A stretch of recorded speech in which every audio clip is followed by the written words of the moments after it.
even in the non-internet world, you always had that voice on a customer support call that would say your call is being recorded for quality assurance. Yeah. You call the bank or something. So I think that, almost all of our sales calls, almost all of our customer support calls, they will ultimately be recorded. And then the AI will be able to understand what people are saying. And so in the context of a sales team, it'll be able to tell the VP of sales, here's the top 5 objections that you got from prospects. Here's the top 5 reasons you lost deals. Here are the top rebuttals. I mean, this is where it starts getting more sophisticated. Here are the sales reps who powered through those objections with rebuttals that worked. And here, and then you could double click and you could actually listen to the responses of the best sales reps rebutting the objection. That's going to tilt the best sales reps who are consider it their secret weapon, how they get through these things or whatever. Because you're all basically the secret sauce will get out. This Week in Startups is brought to you by House of Macadamias is the next big health trend. Get a free box of Namibian sea salted macadamia nuts at houseofmacadamias.com/twist. Plus, get an extra 20% off your order by using code TWIST20. Vanta. Compliance and security shouldn't be a deal breaker for startups to win new business. Vanta makes it easy for companies to get a SOC 2 report fast. Twist listeners can get $1,000 off for a limited time at vanta.com/twist. And Fitbod. Tired of doing the same workouts at the gym? Fitbod will build you personalized workouts that will help you progress with every set. Get 25% off your subscription or try out the app for free when you sign up now at fitbod.me/twist. All right, everybody. Welcome to This Week in Startups. You might be confused because you see my bestie David Sachs here and you think, is this like a new version of the All In podcast? No. Today, we're not going to talk about Ukraine, Russia, BRICS, G6, 2024, venture, macroeconomics, none of those topics. Sorry. If you were here for that, just wait a couple of days. On Friday, you get your red meat. You'll get your All In podcast. I'm here to boost your ratings. It's a crossover. Thank you. Yeah, it's a crossover episode, which literally is what All In is to a certain extent, right? All you guys were on. I was just watching our first podcast. You were the 5th episode on This Week in Startups. Here we are 1,800 episodes later. Yeah. And so I was looking at the video of us, more hair, a little bit skinnier, less gray. But man, that was like over 10 years ago talking about SaaS back then.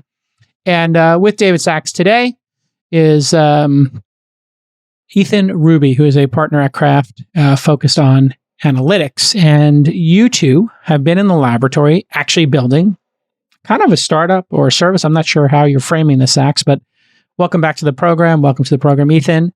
Maybe tell us what you've built and why it's important. Yeah, so it's called SaaSGrid. It is a product. It's a new type of dashboarding and business intelligence tool, and it's built specifically for SaaS companies.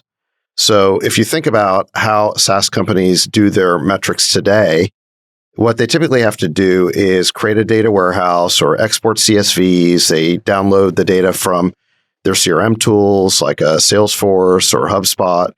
They get their finance data from QuickBooks. And they basically download all of this data and put it in spreadsheets and they calculate their SaaS metrics. And what we've discovered looking at those metrics as investors for thousands of companies over many years is that these companies get it wrong all the time. The formulas are wrong. The data contains all sorts of edge cases because you're downloading them from systems that weren't specifically purpose-built for SaaS companies. So we've seen that the data has lots of mistakes, the formulas have a lot of mistakes, and it's very time-consuming. And the only time founders even take this time to put this package of metrics together is when they go out for fundraising. The rest of the time, they're just looking at maybe their high-level ARR, but they're not looking at all of the metrics that they should. Which is really opposite of what it should be. Like this, you should be looking at the metrics continuously. Yeah, it's more important for the founder to be looking at them than the investors to a certain extent, right? They're running the business every day. Right. And I think the problem is the reason why the founders they're not properly instrumented the way they should be is just how much time it takes to do this. So with a sort of a business intelligence tool that's not specifically verticalized for SaaS. So if you think about it, if you were to go use, Looker or Tableau, your data analytics people, like I said, would have to set up a data warehouse, import all of this data, write all the SQL formulas or the SQL code to get the formulas. They'd have to manually construct this whole thing. And our view on it was, after again working with thousands of these companies, is why isn't there a tool that just does this automatically? Why can't you just connect your data sources and then boom, it'll just give you your dashboards automatically? Because we know you're a SaaS company. So we felt like we should be able to create really a new kind of business intelligence company, a verticalized BI tool just for SaaS companies. Because we know you're a SaaS company, we can do it better than any of those other tools. We can just make it work automatically. Again, connect your data sources, boom, we give you all the dashboards that you need. So with that, why don't we have Ethan? Ethan is the CEO. He was Kraft's partner for analytics, like you mentioned. He has been in the weeds working with thousands of companies on their SaaS metrics, has seen all the ways that these companies make errors. They get the formulas wrong, the data doesn't translate properly. He's been fixing all these problems. And so he came with the idea, wait a second, we can do all this work automatically for companies. And this is actually a new SaaS tool. Yeah. So this is a SaaS tool for SaaS companies. This isn't a tool for Kraft to give away for free to get an edge on investing in SaaS companies, to be clear. Because when you told me the idea, I was like, oh, wow, that's an incredible tool for you to just keep for your companies. This isn't an internal tool for your company. It's for any company who wants to buy it. It started as an internal tool, but then we realized, wait a second, there's so much more here. Like I said, this is really a verticalized BI tool that it could be its own company. Okay. Business intelligence. So frankly, we saw this opportunity. So it's completely spun out now. It's completely independent of Kraft. We funded it. So we funded the seed round, but it's a completely separate company now, and it has a profit motive for itself. And Ethan is the CEO. Okay, Ethan, why don't you show us what you've built? And congratulations on the launch. Yeah, thank you, Jason. Yeah, I'm more than happy to. So this is a SaaSGrid dashboard. This is what you get when you plug in your data, and with just a couple clicks, get going.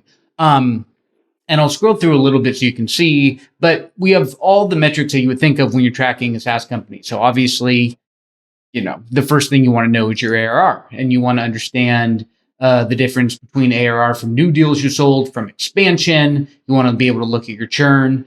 You want all those things at your fingertips. And with SaaSGrid, because we plug into your underlying data sources, you can actually click on any data point and see how that number got calculated. So I clicked on my expansion ARR from last quarter. I see the customers that had expansion last quarter.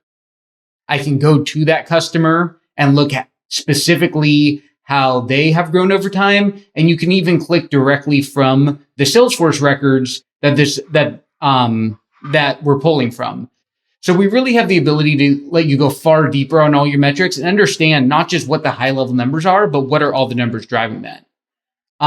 Jumping back to the dashboard. So that's ARR, which is obviously very important.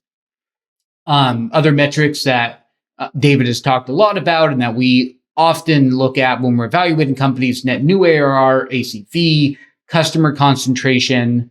A very important one, looking at your cohorted retention. This is something, retention is a little bit tricky to understand, and it's something founders often get wrong. Trying to understand, okay, how do I track the same group of customers over time to understand, do they churn? Do they expand? Do they contract? How often do they renew?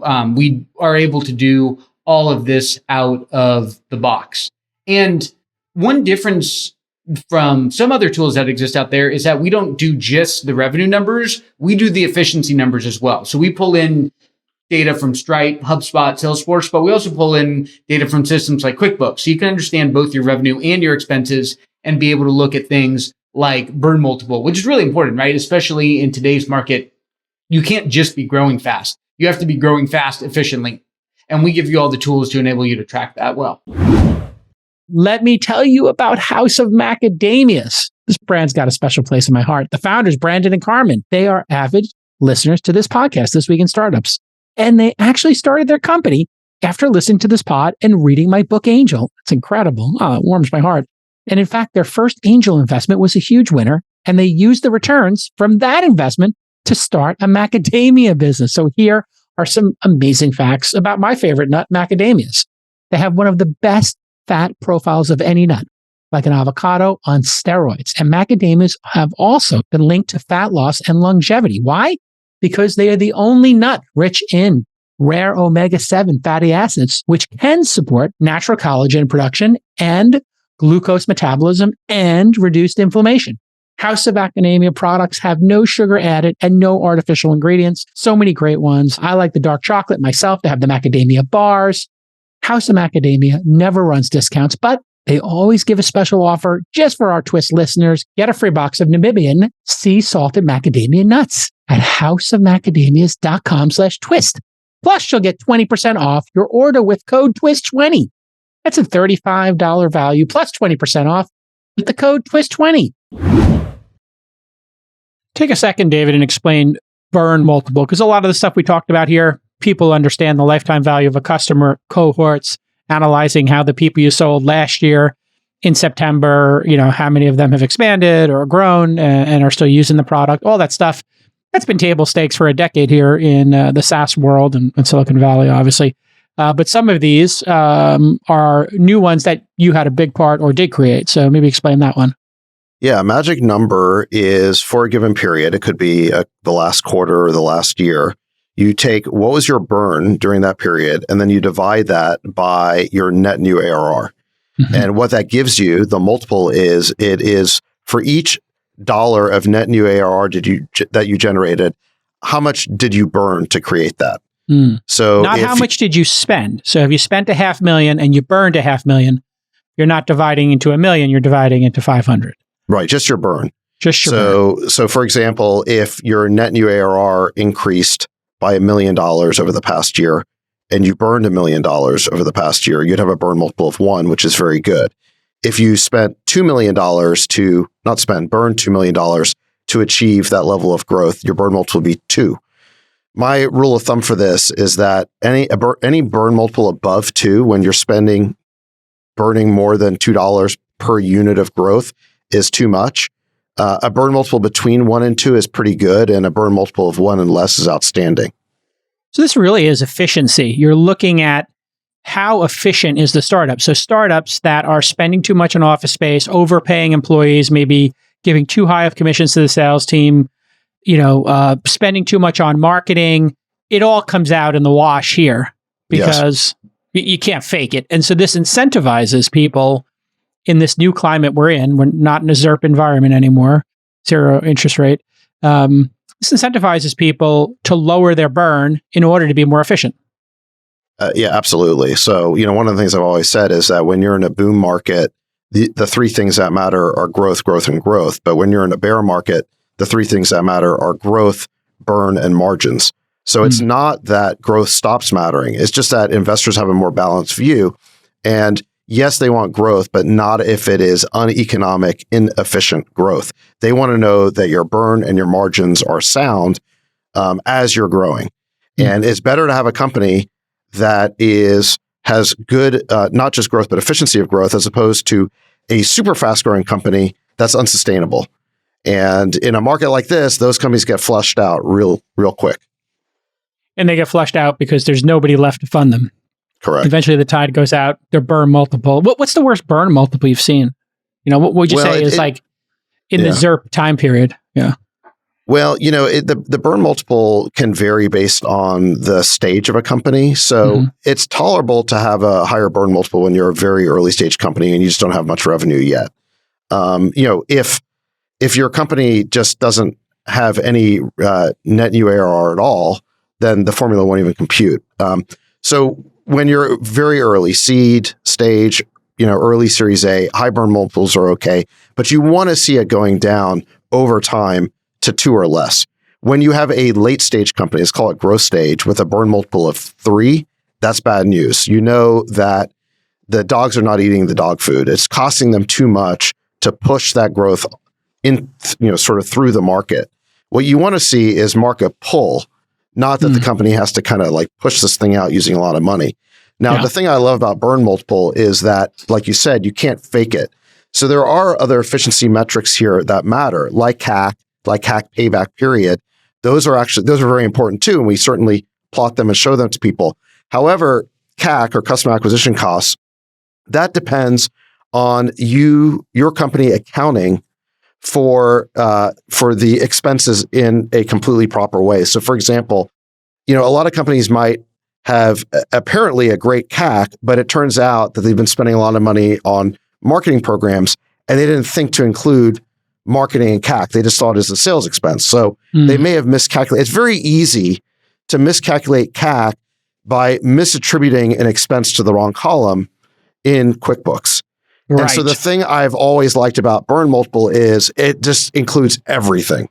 You can't massage the story, if you will. Not that anybody's trying to be dishonest necessarily, but if you were spending money on some conferences, podcasts, whatever, Google ads, Facebook ads, whatever it happened to be, you can't hide that in another column. It has to go in to the calculation at the end of the day. Right. And so I get that in the early stages, Ethan. The early stages is like a fixed cost to the business, right? There's a certain number of $1 million it takes to build a SaaS business. What is that steady state number? Because if you've seen so many companies, I'm curious in today's market, what's like table stakes? We knew when building an app company, you needed about a dozen people and probably $2 million a year to get a basic app out the door on 2 platforms, 2 or 3 developers on each platform, product manager, et cetera, customer support. What's table stakes in terms of the fixed cost of a SaaS business today?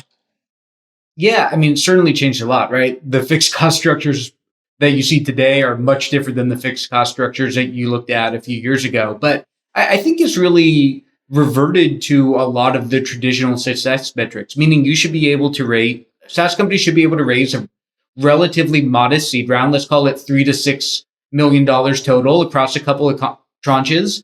And that should be enough to get them to $1 million of ARR and raise a Series A. Now, obviously, the burn multiple is going to be higher during that seed period, right? You're probably going to spend 3-4 million of that to get your first $1 million of ARR and get yourself in a good position. And that's okay, right? Like David said, in the early stages, you are paying people to code before you have a product to produce any ARR.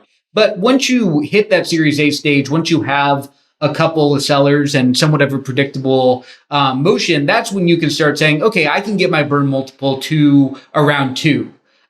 Yes, I'll still have some upfront expenses and R&D, but it's somewhat predictable about what I spend on marketing, what I spend on commissions, getting the ARR out.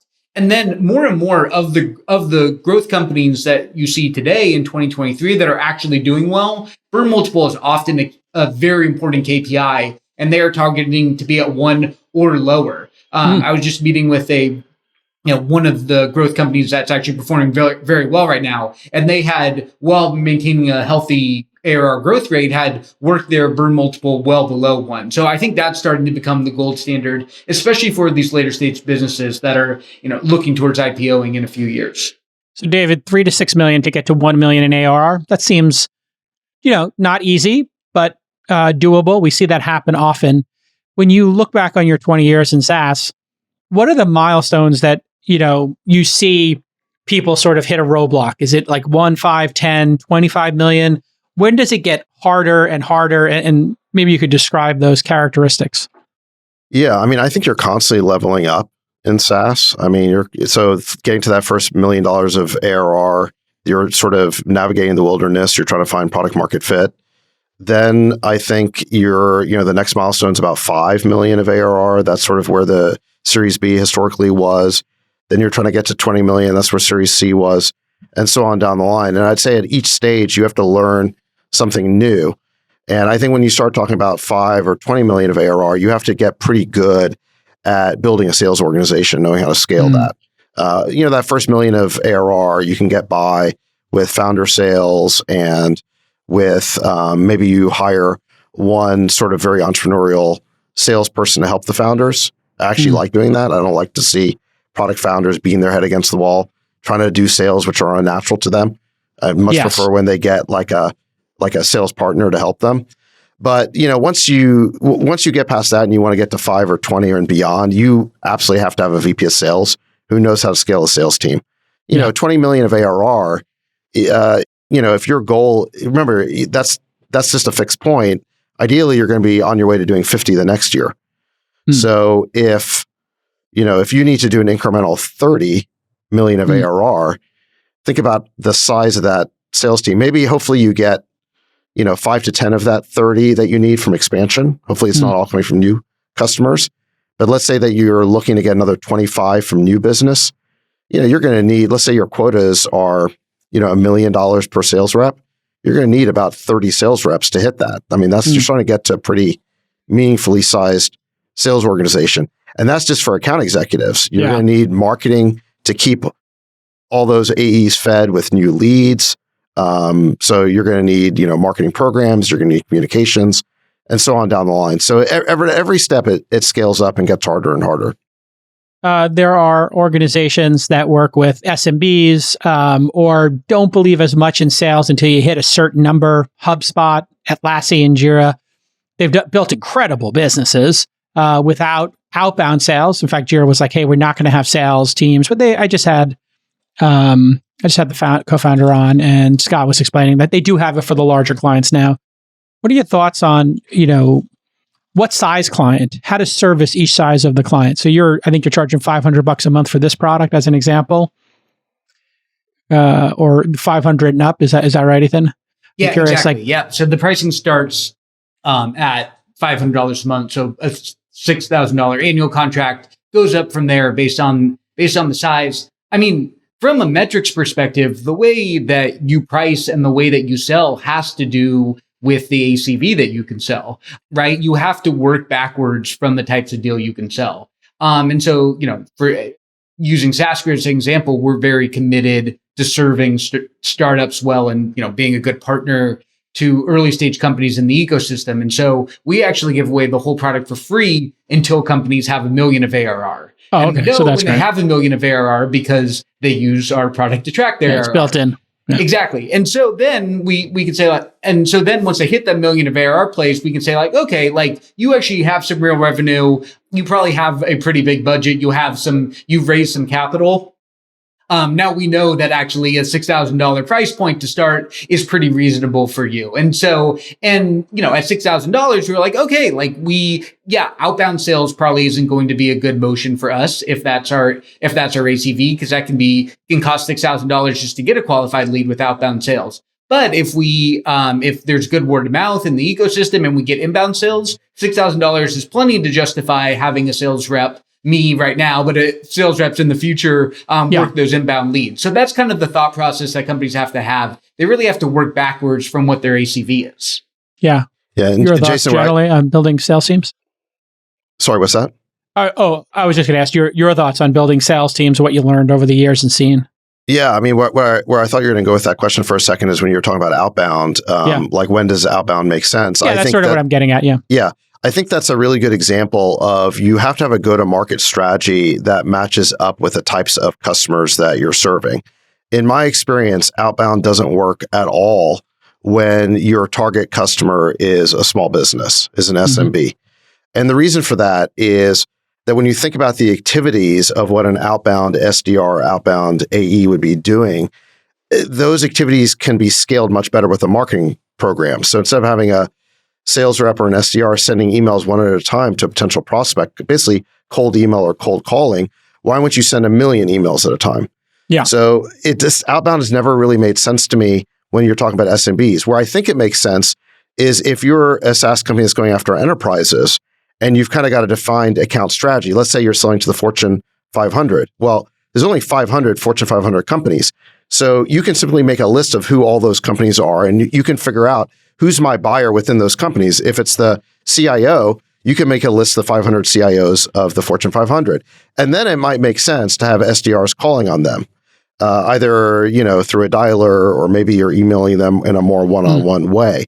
So that would be more of like an account-based marketing strategy. So who your target customer is and the best way to reach them really defines, how your go-to-market strategy should be structured. And it's really important then as a founder to think about when you're hiring that all-important first VP of sales, what kind of sales leader am I looking for? Because, you could end up hiring a sales leader who's got the wrong skill set. Like they could try and bring a big outbound program to your startup, but if you're selling to SMBs It'd be a lot better to have a sales leader who's experienced in like bottom up, you know, and letting the product do the work of generating the so-called PQLs or product qualified leads. So, so you got to like, you know, make sure all the pieces of your strategy are aligned correctly. If you're a SaaS or services company that stores customer data in the cloud, then you need to be SOC 2 compliant. You knew that, from a third party. And you need that third party to close big deals. And if you want to get compliant easier and faster, you need to use Vanta, V-A-N-T-A. Vanta makes it so easy for you to get and renew your SOC 2. On average, Vanta customers are SOC 2 compliant in just 2 to 4 weeks. Compare that to 3 to 5 months without Vanta. And Vanta can save you hundreds of hours of manual work and up to 85% of compliance costs. This is a total no-brainer. And Vanta does more than just SOC 2 compliance. They also automate up to 90% compliance for GDPR, HIPAA, and more. You can't afford to lose out on major customers. We all know that. Listen, it's a hard year. Last year was hard. You can't lose those major customers because you don't have your compliance dialed in. Just work with Vanta. Get your compliance automated and tight is right. Lock down those big deals. Here's the best part. Vanta is going to give you $1,000 off. That's 10 hundies. Get $1,000 off at vanta.com/twist. That's vanta.com/twist for $1,000 off your SOC 2. A lot of headwinds against SaaS. Makes for a good reason to build these tools, huh? Like if you have more insight, you can measure it, you can manage it a bit better. Let's talk about a couple of those headwinds. Companies are building products that maybe span across multiple categories. So if you were using Notion, my team was looking for like a to-do list, task manager / project management tool. It turned out 2 of the products we pay for already, Coda and Notion, had that built in. And so that's one headwind, is that people seem to be making multifunction products. And then, of course, the other one is competition. So, you know, David, and I'll let you either of you take it. Right. Those 2 headwinds, are they getting more pronounced now? Is it getting more dogged out there and fighting because of these issues? Yeah, absolutely. So first of all, in terms of just the overall environment, we're in a software recession. I mean, I don't know what's happening in the larger economy and how the larger economy seems to be doing so well, but there's no question that Silicon Valley and the software industry in particular are in a recession. There is major headwinds to buying behavior. Sales cycles are taking longer. Buyers are sharpening their pencils. They are trying to consolidate vendors, and software companies on their part are kind of moving into each other's turf. So for example, you know, we're seeing in the sales enablement category, there were a bunch of categories that used to be separate in terms of selling to sales teams. There was forecasting, there was caller intelligence, there was pipeline management. Now all these things are converging, and all these different companies are trying to compete with each other. Clary, which used to do sales forecasting, is competing with Gong, which used to be exclusively caller intelligence. So, you know, all these companies are kind of moving into each other's turf, and it's going to create, I think, more competition, and it's just, you know, it's raising the bar even further. We saw that happen, I think, Ethan, with Microsoft, Apple competing on like Office suites, Google inserting themselves into all that. You had, you know, if you go with, you know, Microsoft, you're going to get a presentation software, you're going to get a Google Sheet. You know, you buy Google Sheets, you're going to get email. Everything just seems to be bundled and packaged. What about the other headwinds that you're seeing in SaaS, or green shoots, things that seem to be going well now?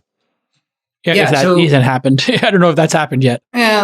We're starting to see a few green shoots, but there's still a lot of headwinds. One of the biggest things, and we're starting to actually work on some benchmarking data across all SaaSGrid customers, which will be really interesting once we're fully ready to reveal that. But one thing that we're seeing a lot of is contraction. Typically from seat contraction, meaning your existing customers who still like your product are actually spending less with you than they used to, normally because you charge per seat. And, you know, if you sell a sales tool, they have fewer sales reps than they used to, or they have fewer viewers in your data tool, or whatever it may be. And it's funny, I've worked with companies that, you know, literally their ARR counter broke the first time they had contraction, because all through 2020, 2021, they've gone their whole life cycle. They've never had a customer contract before. And now, again, all their best customers who really like them are pulling back and spending less. So there's definitely been a headwind, because you really think about, you know, losing, you really think about the worst thing that can happen in a SaaS business is churn, right? Your customers, they go to a competitor, they go out of business. They just don't need you anymore. But what's really hurt companies a lot is their biggest champions just spending less with them and having ACVs come down over time. So that's definitely been a major headwind, especially for software companies that sell to other software companies. Because David pointed out, whatever the macro is right now has hit software way harder than it has other industries. Can you show how you would track that in SaaSGrid, Ethan? Yeah, sure. So we'll go, we'll look at the MRR chart. We basically show every movement you have. So you can see your new customers, but you can also see your contraction and churn. And so this particular data set only has a little bit of contraction, but I can see that, this customer actually, lost MRR over the course of this period. And it's actually can be really hard to track that from different systems. There was I'm going to forget the name, but there was a public company that just had to issue oopsies because it was either expansion or contraction. They had a Salesforce formula error. Oh, wow. That meant that I forgot if they were undercounting contraction or double counting expansion, but these things happen even to very large companies. Yeah. If you don't have a system with guardrails helping you get it set up. Well, hopefully you have accounting as a backstop that can catch that. But yeah. Well, can we I think that's just one last thing we could show in the demo is just how you connect these data sources, Ethan. Mm-hmm. Yep. Yeah. So basically what we do is we take, again, the systems you already use, like Salesforce, like HubSpot, like Stripe, that aren't built for SaaS. And basically what our product is, right? It is a SaaS engine, right? We have the native subscription logic that SaaS companies need. And so you can take your existing workflows, your existing custom fields that exist in something like Salesforce, and you just tell us what they are. Be like, okay, we use this field to track ARR. Great. We use these types of opportunities to track our expansion, to track our new contracts. These are the stages we use. These are the way that we track our dates. These are all the fields that we use to report. You can map your fields in Salesforce or HubSpot to the correct categories in SaaSGrid. Yeah. Yep. It's super easy to do. And then there's a I think important feature lets you do like one-offs for edge cases. Yeah. So basically that was the entire flow to set up Salesforce. So those three screens right there, right? So instead of taking hours to set it up, in a different system, we did those 3 clicks and you get reporting out of Salesforce. And then if there ever is an edge case, and for whatever reason, some number is wrong, you can correct it directly in SaaSGrid, instead of having to go back to the core system. And every company has some edge case, 1 or 2 wild customers with weird contracts that drive them nuts. And so basically you can fix that directly in SaaSGrid and never have to worry about it again. Sax, you think the per seat model needs to change in some way because we're seeing, Facebook and Google and Microsoft get rid of tens of thousands of employees and then have revenue still go up. So should we start tying some of these SaaS tools to revenue or some other metric, or maybe have some floor pricing for them? And maybe this per seat pricing, as if AI makes everybody 30% more efficient, then you're going to have like maybe some disjoint here where ultimately there's 10 people, doing $10 million a year in sales as opposed to 100 doing $1 million each. Well, there's no question that the per seat model has really taken it on the chin over the past year because, like Ethan was saying, so many companies that are big software purchasers have laid employees off. So instead of doing this breakneck hiring every year, they've actually been doing massive seat reductions. So this has been a huge headwind for SaaS companies. It used to be a couple of years ago, every year you just do an automatic 120%, 150% from existing customers, and you'd roll into the next year with all of last year's revenue plus. Now I'm starting with last year's revenue, maybe minus whatever headcount reductions they've done. I mean, we have one SaaS company that's in our portfolio. They sell into Twitter, and their renewal was 80% lower. Yeah. And because Elon, frankly, laid off 80% of the staff. Now, I was like impressed they even got the renewal because, knowing how tough Elon is, I thought they would just lose the account completely. But so I thought like a 20% renewal was actually a great number in that case. But this is an example of how tough it is right now when seats are contracting. Now, to your point, do SaaS companies need to come up with a different pricing model? I'm not so sure about that. I mean, the seat model is a really good way to align price to value, which is ultimately the end goal for any software company. If you try to charge more than the value you're creating, then you could churn the entire logo. So you don't want to do that either. And, if the company is laying off headcount, they're looking to save money. If you don't roll with that, and again, align your pricing to that, they'll just churn off you completely, which you don't want. All right. I've been on a health kick over the past year, and I care about data-driven solutions. And if you listen to this podcast, I bet you do too. So let me tell you about Fitbod. This is a data-driven workout app that blends machine learning with exercise science. Fitbod creates custom dynamic workouts programs based on your fitness goals, your experience, and most interestingly to me, the available equipment. Let's say you got a bunch of kettlebells, or let's say you're at some, sparse gym at a hotel, or you're on vacation, you got nothing. Well, Fitbod will maximize your fitness gains by varying the intensity and the volume between your sessions and leverage the equipment you have or don't have, as the case may be. You can customize the length of your workout, what muscles you want to target, and so much more. So let's say you want to get a 30-minute workout in, and I want to do chest, triceps, and abs, but I'm staying at an Airbnb. There's no equipment. Fitbod can create a perfectly optimized workout for me based on these parameters, and it will do it for you too. Check it out. It's amazing. The design of this app is extraordinary. I was able to invest in it. That's how impressed I was with it. Fitbod takes the guesswork out of fitness. Just open the app and start making progress. You deserve it. Get 25% off your Fitbod subscription or try out the app for free when you sign up now at fitbod.me/twist. That's fitbod.me/TWIST for 25% off.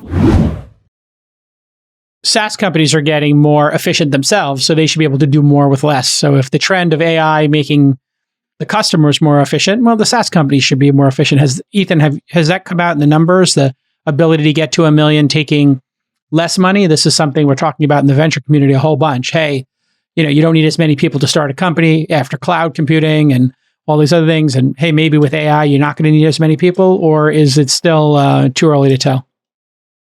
Oh, I think companies are definitely spending less. When you look at things like burn multiple, when you look at runway tends to be pretty steady, sometimes even going up, not because companies are raising money, but because that they've cut their burn. So when you look at all these metrics, companies are definitely getting more efficient because they understand that it's going to be very different to raise their next round than their prior round. Is that because they were bloated already, or can you attribute any of that to like AI making startups more efficient? You gave that number before, raise 3 to 6 million, get to $1 million in ARR. Do we think that goes to, raise 2 to 4 million to get to $1 million in ARR? I don't think we've seen that dramatic of effects from AI yet. I think mostly what happened is that companies were bloated or spending ahead of product market fit, and they realized the macro caused them to, with the macro, they had to cut back and preserve and get longer. I can say from building SaaSGrid myself with a team of engineers, right? Things, there are definitely coding co-pilots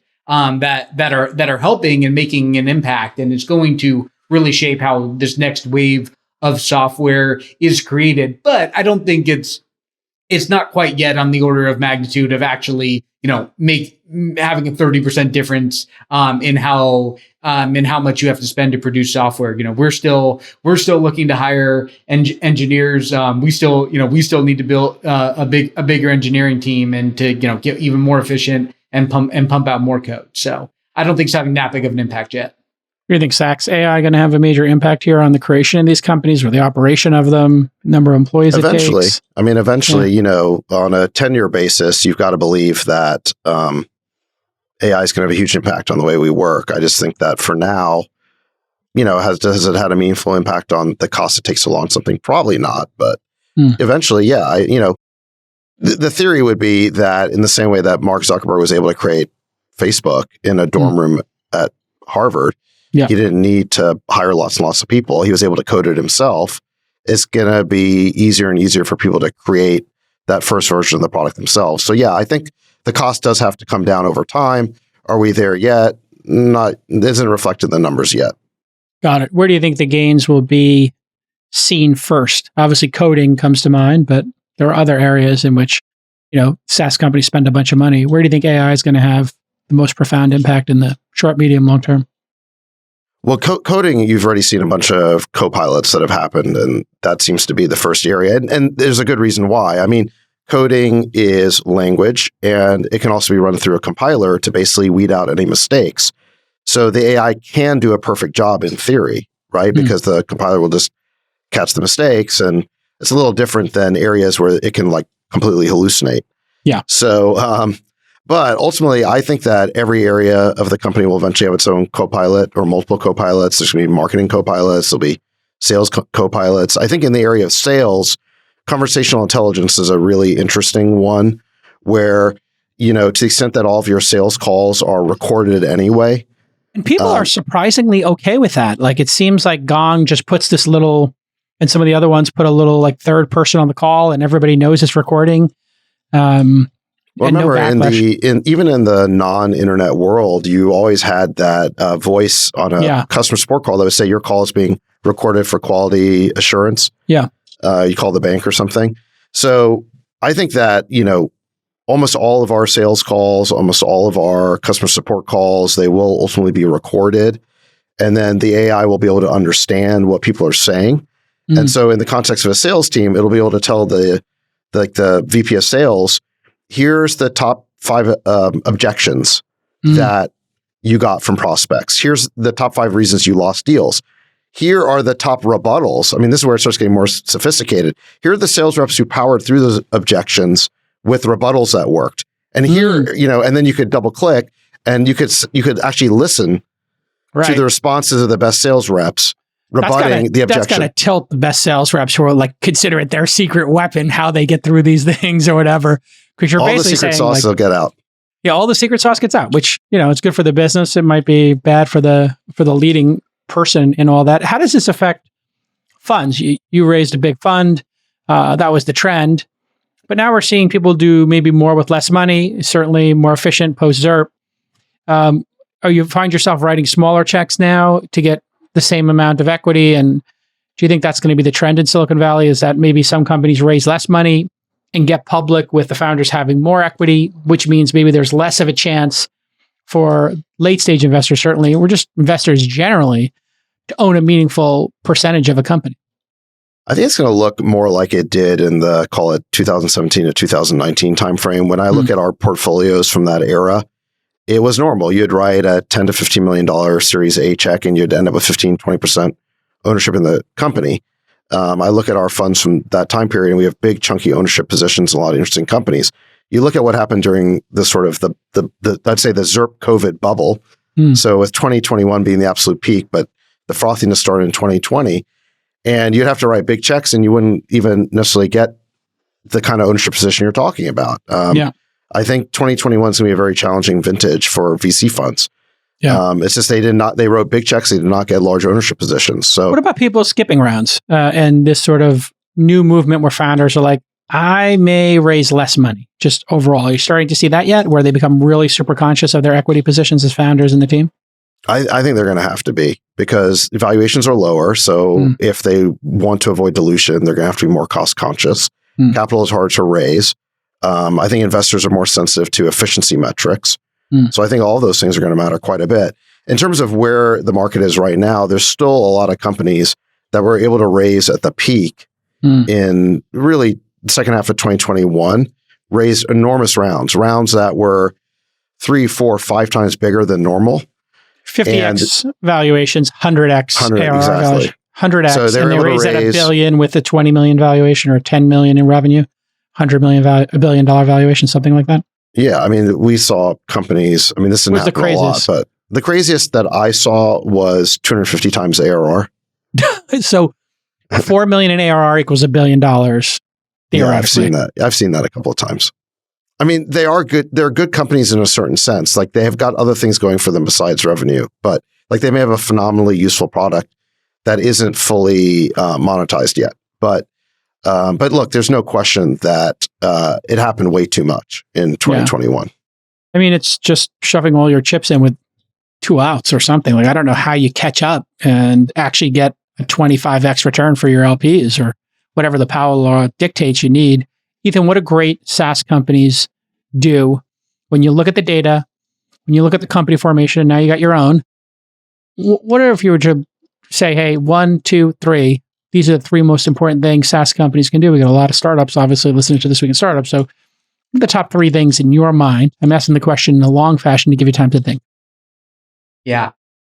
I think the first big one is I think all the best SaaS companies I've ever worked with really have at least one distribution strategy that just works absurdly well. That is, it's borderline unfair. It could be that they have a product that is super necessary for a company at a very specific point in time. For example, Vanta. You try to sell your first enterprise deal, you need to get SOC 2 compliant. Vanta's right there to sell you software. Or they have these incredible bottom-up motions. You mentioned things like Jira and Atlassian earlier. Companies that basically every single sale is a struggle, and especially if they're not selling massive enterprise deals, tend to struggle long-term. But starting with a leg up with one really key distribution strategy that works super well is a huge key. Second, I would say that, really good companies don't spend a lot of money until they discover that really good distribution strategy or that really good wedge of the market. Meaning they don't necessarily come out guns blazing and as soon as they raise a seed round or Series A, just start spending it all wildly, right? They notice that, hey, I'm really appealing to this segment of the market, or this channel is really working well for me. Like I have, phenomenal, I have like a 2-month CAC payback if I really focus on this channel and this way of selling, and then I can experiment elsewhere. But they're really conscious about where they spend money. They do spend money. You have to burn money in some degree to be a big SaaS company, but they're super strategic about it. And then third, less on the financial side, the best companies are just really good at shipping product. I mean, that goes that goes without saying, but you do occasionally run into this company where they ship a great initial product. It's a great wedge into the market, and they really struggle to innovate. They struggle to say, okay, what's the next product? How do I make it even better? How do I go from this wedge I might have with an enterprise buyer into building something that could dislodge a very big contract that an enterprise already has with a legacy system? So having really great engineers, having a clear product vision, and continuing to build more products, to go deeper, to build something that people really want, it's super key. All right, David, you heard those 3. Distribution advantage, knowing when to pour gasoline on the fire and when not to. And then third, product velocity, I'd say, is maybe a good way to summarize it. What are your thoughts? We change that order or add something to it? You did a good job boiling that down there just to the headlines. I would say that sometimes I do a good job moderating. It's like happens 4 or 5 times. Sometimes not so good. That was impressive. To Ethan's point, if you're in the early stages not working, being experimental, pivoting, getting lots of shots on goals or on goal. I think a lot of founders, it's like when things aren't working and we do these board meetings, it feels like we have the same conversation every 3 months. Yeah, we've been Isn't that the worst? And whereas the companies that are either working or which are trying new things, it's a different conversation every 3 months. They're able to say, okay, we tried this, here's what we learned, and now we're trying this. Different hypothesis testing. A lot more fun to work on those companies. And they like you're saying, more swings on bat, more shots on goal. Most things won't work. So you're really trying to survive until something does work, right? In some ways, that's what this is about, startups. And then I think when things are working, you do have to watch out for churn, net dollar retention. I would say after ARR growth, the most important metric is net dollar retention. If you have customers attriting, if they're leaving, they're obviously unhappy, or somehow you lost product market fit, or maybe a competitor's come into the market, undercut your pricing, something is wrong. So anytime your net dollar retention is below 100%, it means your bucket is leaking. And you got to fix that right away. It's a huge indication of something wrong in your business. And I would say that the founders who make things work are always properly instrumented. I remember at Yammer, we built a lot of the stuff in-house that you see in SaaSGrid. So I think a big part of the reason why we're doing SaaSGrid is like every founder can just be properly instrumented now out of the box. Just connect your data sources and boom, it's all there. One feature we never showed you is that in addition to all the charts that Ethan auto-generated in SaaSGrid, you can create your own dashboards. So you can customize them. You can create a dashboard for your board And you can choose, Perfect. do I want this to be like a one-time report or do I want it to be auto-updating? Yeah. So And when so you got anytime- some guy on your board who's a former founder like you, and they want to see it every month and have more granular discussions, you just give them their own URL. Exactly, Right. yeah. The founder Brilliant. can just do a share. So like all these charts and dashboards become shareable with Mhm. like the whole Google Docs permissioning system. So you Yep. can revoke permission if you want later. Great. But what we want to do here is try and create the standard so that, you don't have to think about how do I calculate net dollar retention? What's the proper way to think about burn multiple? Do I have my denominator and my numerator correct? We'll do all that work for you. We'll set it up and we'll give you all the metrics you need plus 10 more you didn't even know you needed, but we'll just give them to you for free. And then you decide if in your own custom view, do you want to see that or not? I got the killer distribution model for you, which you kind of mentioned earlier, Ethan, which is, you're going to, I think you kind of just put out there that you're going to, give some averages across all the people in the database. If that's good to get, give to get, and I can only see that data if I'm a customer, how can I live without that data? Yeah. So you're kind of going to Exactly. be, you really want to see how everybody else is doing to benchmark yourself. I mean, that's going to be an incredible data source if you can get there. Yeah, we'll put a little Totally. teaser out there, but the full benchmarks are going to be available to SaaSGrid customers only. So it's going to be super Yeah, exciting. you can give the top level to the press. I think that's one of the things Zillow did really well. I don't know if you saw my interview with the founder of Zillow, but man, that was the Zestimate and their ability to report on what was happening in each market. Mhm. And then the marketing woman there was the chief marketing officer would make those reports by city. And she just started with New York, Los Angeles, like the places where Phoenix that were really hot. And they would give it to the local news. So they would have an embargo date.